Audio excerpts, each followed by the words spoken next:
네, 반갑습니다. 반갑지만 안녕하지 못하시죠? 여러분들 이런 뜨거운 박수, 이런 함성이 여러분이 얼마나 안녕하지 않은 상태를 잘 보여주고 있다고 생각합니다. 저도 보건복지위원장으로서 또 보건복지위를 여러 회 한 사람으로서 정말 여러분 앞에 부끄럽고 정말 커다란 책임을 짓고 있다, 이런 말씀을 드리겠습니다. 여하튼 오늘 토론회는 잘 진행되고 하기 때문에 토론회 자체는 우리가 축하해야 될 일이라고 생각하고요.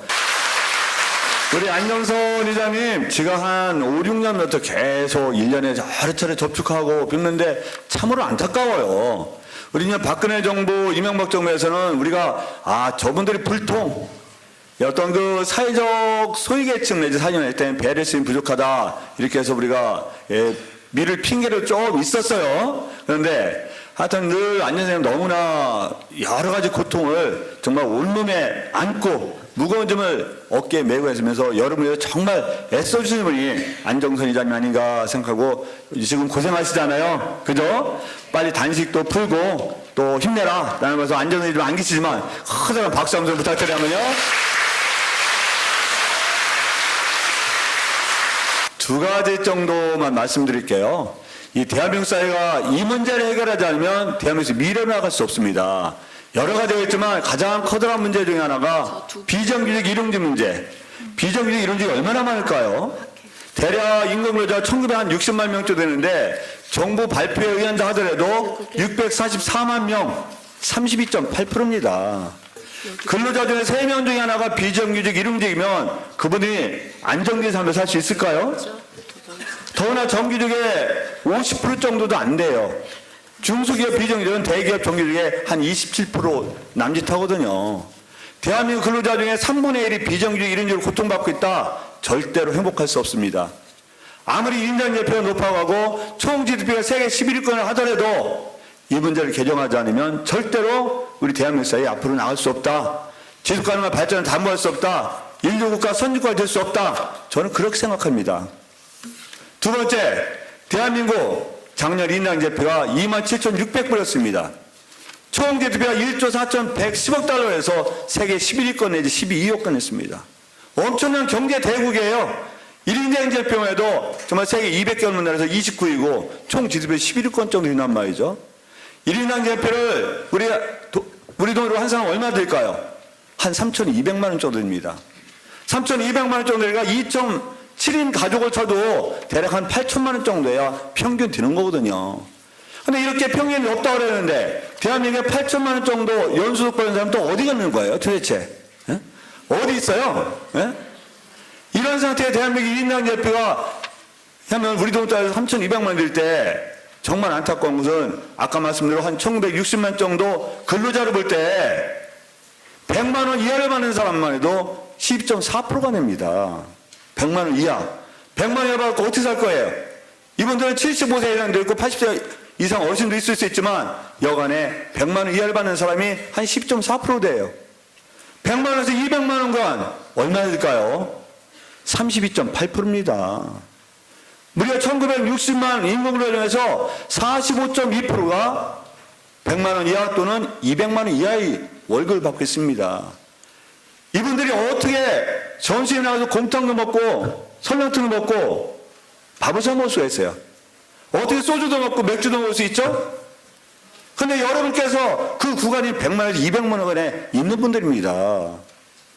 1년이하고 2년이하고 3년하고 10년 정도 되면 급여 걸르고 이 급여를 받아서 가정생활도 이루고 애들도 가르치고 집도 사고 그래 정상적인 나라 아니겠어요?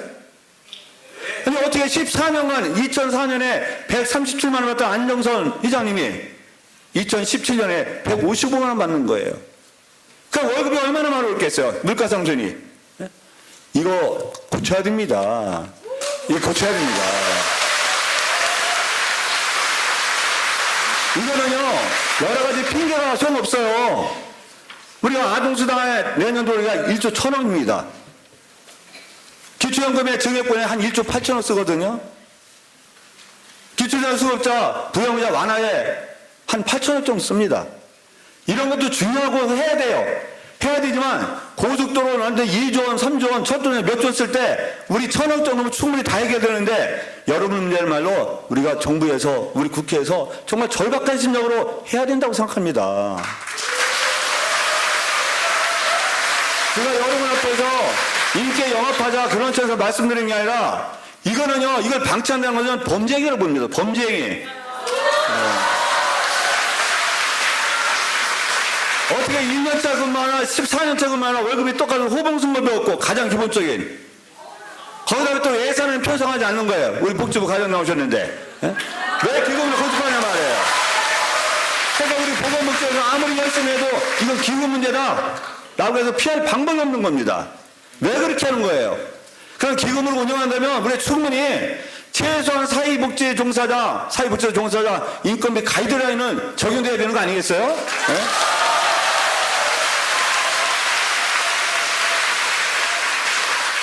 가장 열악한 위치에 가장 여류에 있는 분들을 도시하고 무슨 정책에 반환정당이고 인간다운 세상을 만든다는 건데요. 예? 제가 볼 때 가장 낮은 곳에 있는 분들, 가장 걱정하는 사람들, 사회적으로 가장 약자라고 생각하는 분들 우리가 개정해야 된다고 생각합니다. 저는 좀 안타깝지만 여러분이 그런 입장이 있다고 생각해요. 저는 기재부 여러 가지 핑계 대지 마시고요.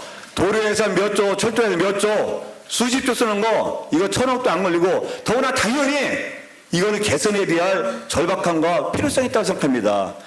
저희가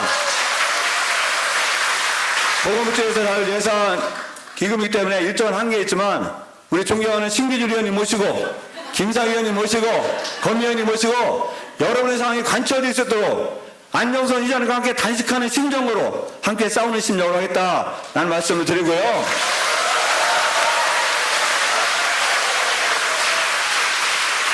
저는 여러분들 대모하라고 하는 건 아닙니다. 그렇지만 신기준 의원 말씀처럼 해도 좋지만 여러분 목소리를 내야 됩니다.